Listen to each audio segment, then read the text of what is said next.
Alors ici on est sur le EVA Stadium, qui veut dire eSports Virtual Arena. Et c'est un espace avec de 1000 m² qui a 500 places en spectateurs avec des écrans qui retransmettent les matchs. Et surtout une zone de 500 m² dans laquelle on va se déplacer librement comme dans un laser game. Sauf que là on est dans un jeu vidéo en réalité virtuelle qui s'appelle After H et qu'on a développé également.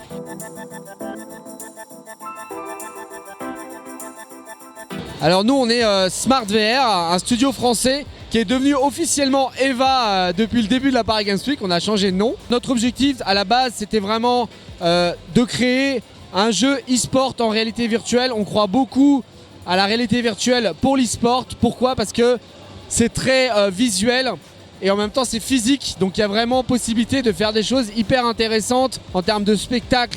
Parce que l'e-sport c'est aussi le spectacle, c'est pas simplement jouer, c'est aussi regarder comme un match de foot par exemple. Il faut que cette brique là fonctionne.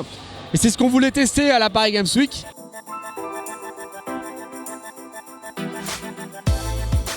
Bon, alors déjà vous pouvez le voir qu'il y a malheureusement il y a 5 heures de queue aujourd'hui pour jouer.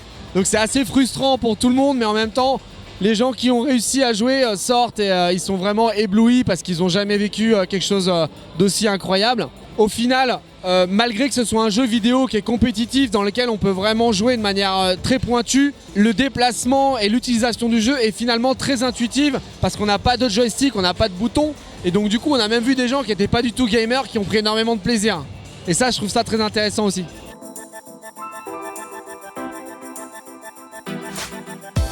Alors pourquoi la Paris Games Week? Parce que on est français, donc on était content de faire l'exclusivité avec la Paris Games Week qui nous a fait confiance sur ce projet très innovant.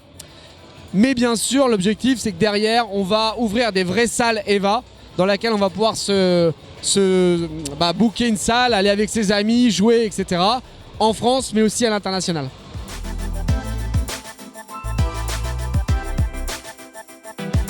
Alors aujourd'hui on est en contact et l'objectif c'est d'ouvrir un maximum dans tous les pays.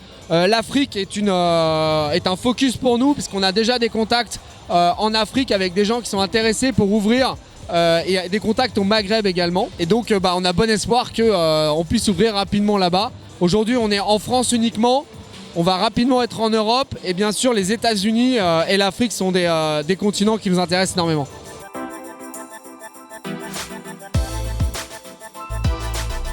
Moi je suis marocain, donc la Tunisie c'est nos cousins, c'est nos amis, donc forcément j'espère qu'on pourra rapidement aller là-bas et je suis sûr que le concept va fonctionner.